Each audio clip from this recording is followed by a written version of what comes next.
Dengan situasi semacam itu, tampak sekali Presiden Prabowo ini berbicara di mana-mana dengan narasi soal keseriusannya memberantas korupsi. Tapi juga bicara soal raja-raja kecil, ya sebelumnya ketika bicara di acaranya Muslimat NU. Tapi sesungguhnya ya bukan retorikanya Pak Prabowo yang akan memberantas korupsi yang dibutuhkan rakyat itu, tapi tindakan nyata. Dan saya kira ini kayak yang ultimate atau tuntutan yang paling utama dari rakyat itu ya kalau mau ngomong korupsi ya mengadili keluarga, mengadili Jokowi dan keluarganya.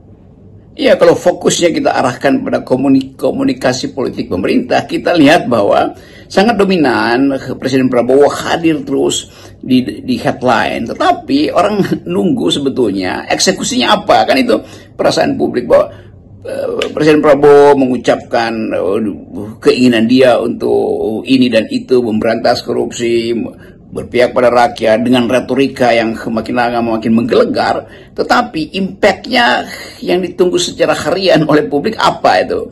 Publik menunggu kepastian arah kita kemana tuh? Ya, arah kita harusnya memastikan bahwa ada mesin pertumbuhan. Apa itu mesin pertumbuhan itu? Apa bidang manufaktur? Nggak mungkin, karena bahkan anggarannya dipotong di situ.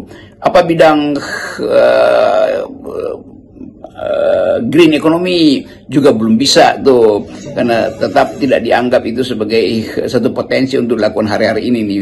Bahkan harus menunggu sinyal dari Eropa misalnya menanggapi tindakan brutal dari Donald Trump yang keluar dari rejim perlindungan lingkungan, keluar dari rejim hak asasi manusia itu, bahkan menimbulkan semacam ketegangan baru karena upaya Donald Trump untuk memproteksi Amerika sambil menebar nasionalisme yang terlalu kanan. Kan itu akan mempengaruhi juga persepsi internasional terhadap keadaan Indonesia itu. Jadi sementara kita belum punya arah dan berupaya untuk meyakinkan publik bahwa Indonesia bisa tumbuh, bagi masyarakat akademis tentu menunggu tumbuh dengan mesin apa itu, mesin ekonomi yang akan memacu Indonesia ke 8%. Satu-satunya yang sedang bergiat adalah makan siang bergizi, dan itu masih banyak problem tuh. Tetapi orang anggap oke kalau makan siang bergizi itu betul-betul dijadikan sebagai motor pertumbuhan, maka harus ada alasan kenapa pemangkasan di bidang-bidang lain itu tidak diperlukan tuh. Bahwa memang infrastruktur itu oke, tunda aja dulu. Tetapi ada bidang-bidang lain yang membutuhkan tambahan anggaran justru. Misalnya soal kesulitan ekonomi akan berlangsung, maka itu berarti akan ada PHK pada buruh, maka HAM akan mulai terganggu. Oleh karena itu mesti ada proteksi terhadap buruh tuh. Dari mana datang anggaran itu? Dari mana datang pembelaan itu? Ya mungkin departemennya atau kementeriannya Pak Natulus Pigai harus tambah anggaran untuk menampung ekses dari pelanggaran HAM karena terjadi pemutusan hubungan kerja.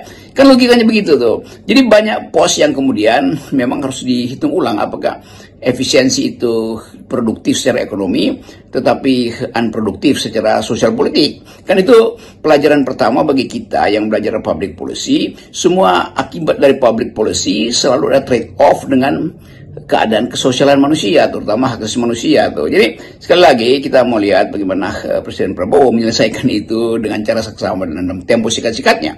Karena setelah 100 hari tentu ada upacara baru, yaitu merayakan arah dari kabinet ini. Dan tanpa arah maka Indonesia akan terus mengalami kemerosotan di dalam kehidupan berdemokrasi dan kemerosotan di dalam kampanye internasional. Akan dilihat bahwa Indonesia sedang menuju failed state, negara gagal. Semoga itu tidak terjadi. Dan ini hanyalah analisis.